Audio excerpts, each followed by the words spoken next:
Hello, everyone. Today we're going to be reading one of my favorite winter stories. It's called The Tea Party in the Woods by Akiko Miyakoshi.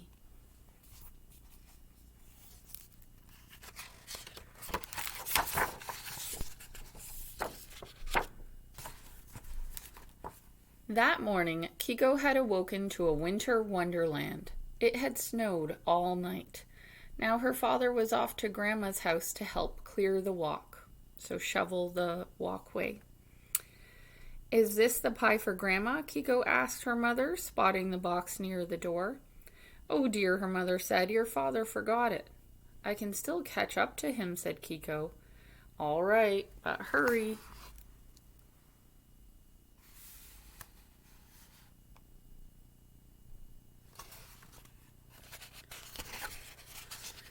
Grandma's house was on the other side of the woods. Kiko set out following her father's tracks in the fresh snow.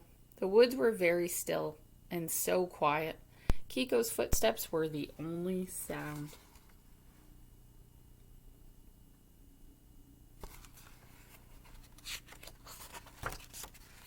After a while, Kiko spied a figure up ahead in a long coat and a hat. "Papa," she called as she ran to catch up. She struggled in the deep snow and fell. The pie box was crushed. Kiko felt like crying, but her father was almost out of sight, so she picked up the box and hurried after him.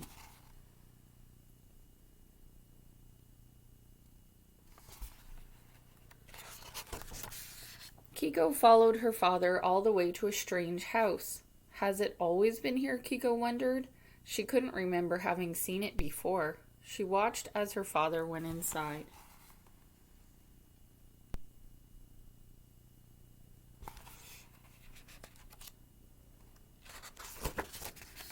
Curious, Kiko peered through the window. She watched as he took off his long coat and hat. But he wasn't her father at all. Kiko had been following a great big bear.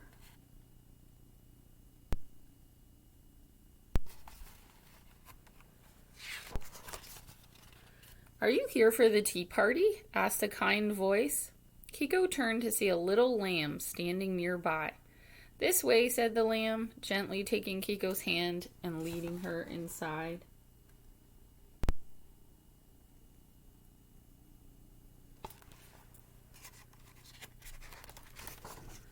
Kiko couldn't believe her eyes. And what did the other animals say when they saw her?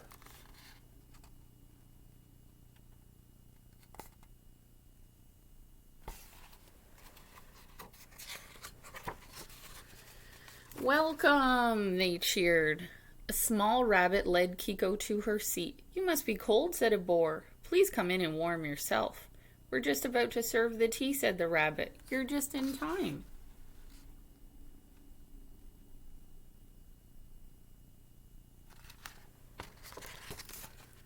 Once everyone was seated, a doe stood and began to speak. "Thank you all for coming on this cold winter day. We have a special guest with us. What is your name, my dear?"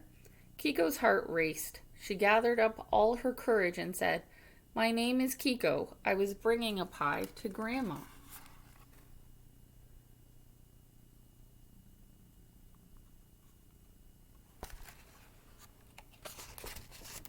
The animals all began to speak excitedly. "That's so brave of you going all by yourself. Your grandmother will be so pleased. Please have something to eat." Everyone wanted to talk to the special guest. Kiko began to feel a bit braver.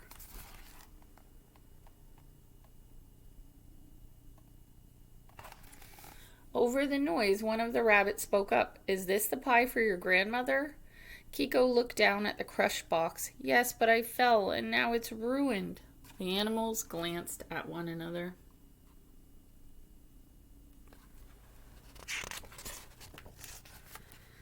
"If it's pie you need, we have plenty to share." Slice by slice, they assembled a new pie on a pretty plate. Each piece had a different filling of seeds and nuts and fruit and other delicious things gathered from the woods.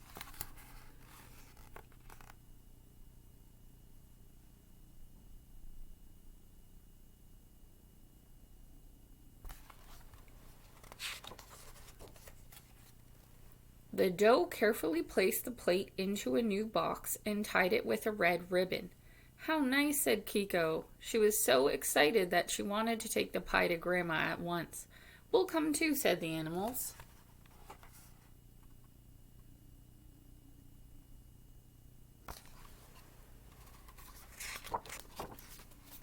The woods were filled with joyful sounds as everyone paraded to Grandma's house, singing and laughing and playing music as they went.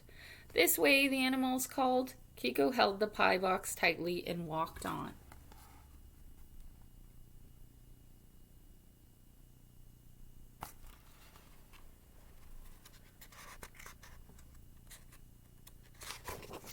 At last, they reached Grandma's house. "Go on," the animals encouraged Kiko.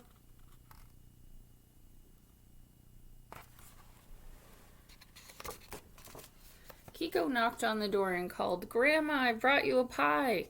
Grandma and Kiko's father appeared at the door, surprised. Kiko handed them the box. "My dear, did you come all this way on your own?" asked Grandma, stepping inside.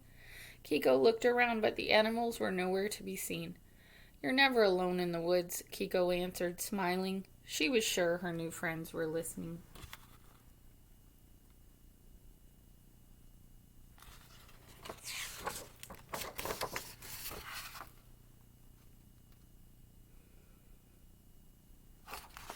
So for our activity today, what I want to do with you guys is I want everyone to make their own magical, beautiful pie. So we're going to use a piece of paper and cut out lots of triangles. Some can be small, some can be big. So if you count how many pieces there are here, there's 1, 2, 3, 4, 5, 6, 7, 8, 9, 10, 11, 12. So there's 12 pieces. And I want you to use your imagination to imagine all the different flavors each slice of pie could be. And it could be anything. It can be anything your imagination can come up with. And I want you to color each one so that each one is unique. Now, if you've learned fractions, if you're in a grade where you've studied fractions already, this is a great tool for practicing your fractions, and I would encourage you to use this as a little trick to learning. So let's say you could say how many pieces of pie are small out of the 12. And so in this picture we see 1, 2, 3, 4, 5, I would say are small. So as a fraction, that would be 5, a line, and then a 12, because 5 out of 12 are small. So that's just one example, but you could do lots of different examples with this pie. So I hope you guys loved this story, and I hope you have fun making your own beautiful, delicious pie. Have a great day. Bye.